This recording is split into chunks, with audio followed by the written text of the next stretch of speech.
Hi, this is Cheryl Peterson with the Community of Christ Scientist and a Christian Science sermon read from the New King James Version of the Bible, copyrighted by Thomas Nelson, and from 21st Century Science and Health with Key to the Scriptures, a modern version of Mary Baker Eddy's Science and Health, copyrighted by Cheryl Peterson. The subject today is guilt and innocence. Golden text from Psalm. Who can understand his errors? Cleanse me from secret faults. Keep back your servant also from presumptuous sins. Let them not have dominion over me. Then I shall be blameless, and I shall be innocent of great transgression. John. They brought him who formerly was blind to the Pharisees. Now it was a Sabbath when Jesus made the clay and opened his eyes. Then the Pharisees also asked him again how he had received his sight. He said to them, He put clay on my eyes, and I washed, and I see. Therefore some of the Pharisees said, This man is not from God, because he does not keep the Sabbath. Others said, How can a man who is a sinner do such signs? And there was a division among them. They said to the blind man again, What do you say about him, because he opened your eyes? He said, He is a prophet? But the Jews did not believe concerning him that he had been blind and received his sight, until they called the parents of him who had received his sight. And they asked them, saying, Is this your son, who you say was born blind? How then does he now see? His parents answered them and said, We know that this is our son, and that he was born blind. So they again called the man who was blind, and said to him, Give God the glory. We know that this man is a sinner. He answered and said, Whether he is a sinner or not, I do not know. One thing I know, that though I was blind, now I see. They answered and said to him, You were completely born in sins, and are you teaching us? And they cast him out. Jesus heard that they had cast him out, and when he had found them, he said to him, Do you believe in the Son of God? He answered and said, Who is he, Lord, that I may believe in him? And Jesus said to him, You have both seen him, and it is he who is talking with you. Then he said, Lord, I believe. And he worshipped him. And Jesus said, For judgment I have come into this world, that those who do not see may see, and that those who see may be made blind. Then some of the Pharisees who were with him heard these words and said to him, Are we blind also? Jesus said to them, If you were blind, you would have no sin. But now you say, We see, therefore your sin remains. 21st Century Science and Health. As of old, evil still charges the spiritual idea with error's own nature and methods. This malicious, brutish instinct, typified by the dragon, incites humans to kill morally and physically, even other humans, and worse yet, to blame the innocent for the crime. There's a large class of thinkers whose excessive prejudice and conceit twist every fact to suit themselves.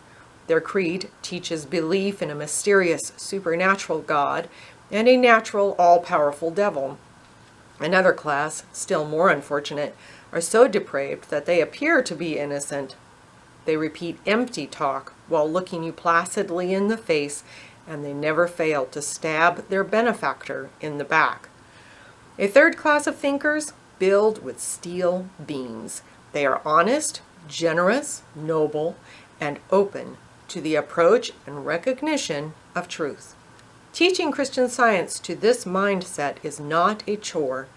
Pure thought does not incline longingly to error, whine over the demands of truth, nor play the traitor for place and power.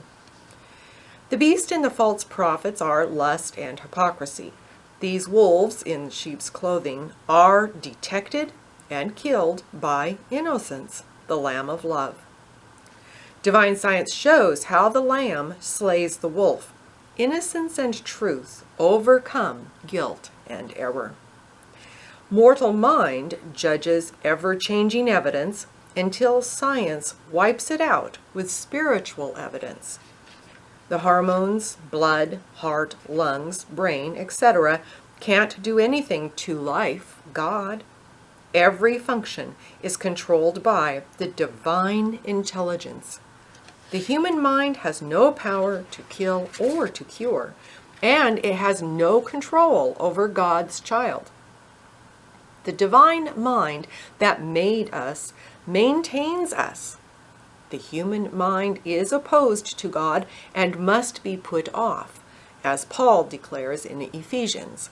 All that really exists is the divine mind and its idea, and in this mind, the entire existence is found harmonious and eternal. The straight and narrow way is to see and acknowledge this fact, unite with this power, and follow the guidance of truth.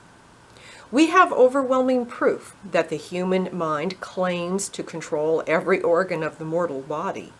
But this mind is a myth and must, by its own consent, yield to truth. Although the human mind throws its weight around, it is powerless.